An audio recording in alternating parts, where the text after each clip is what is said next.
Nimeonelea nichukue hii fursa ya kuzungumzia swala la figo kwa sababu tumeona kwamba magonjwa ya figo ama ugonjwa wa figo umekuwa unakuja kwa kasi sana. Kitu ambacho nachoweza kushauri nikichangia kati ya wale ambao tayari walichangia kuhusu maswala ya figo, na tunashukuru sana kwa wataalamu wa afya wanaoendelea kuchangia na kuweza kuwashauri watu kuhusu ulaji mzuri na kuepuka maradhi ya figo.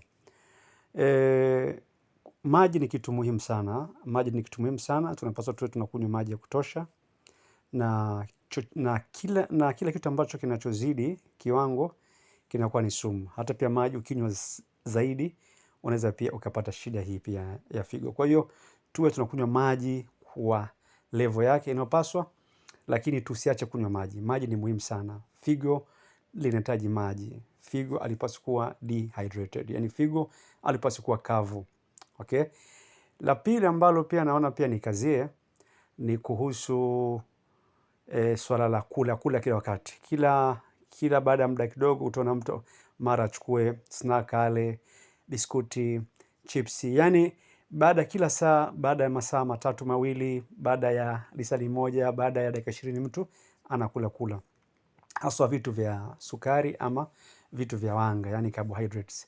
Hii inaweza ikapelekea insulin. Insulin ni peptide hormone ambayo inayotengenezwa na beta cells katika pancreas, katika kongosho.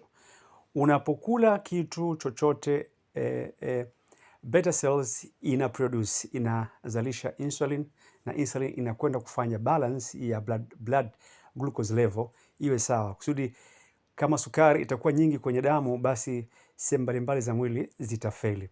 Sasa kuna watu wanaweza wakapatwa na ugonjwa wa figo bila kuwa na ugonjwa wa kisukari, lakini pia mtu mwenye kisukari yani anaweza akapata shida ya figo kwa haraka kuliko mtu ambaye hana kisukari. Lakini pia mtu ambaye pia hana kisukari akiwa anakula ovyo anaweza kuifanya hii hali ikawa ni kubwa kwa ghafla na akapata shida ya figo, yani figo yake ikafeli. Kivipi? Kwa mfano, kwa siku moja umekula kwa muda mfupi zaidi ya mara 5, insulini yako imezalishwa mpaka sasa inakwenda kuwa nini? Insulin resistance.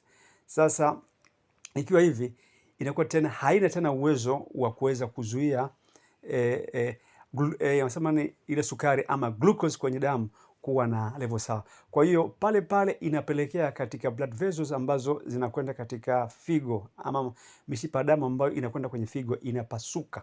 Ikipasuka hapo ndo mtu anapata tatizo la anasema renal failure, yani anapata tatizo la figo, yani figo lake linakufa.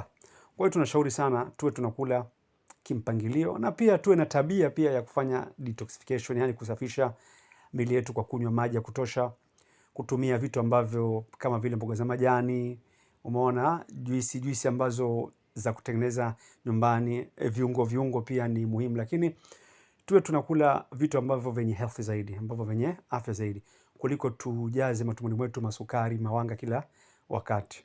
Huu ni ushauri kuhusu figo, na natumai Mungu atasaidia na tutalifuata hili.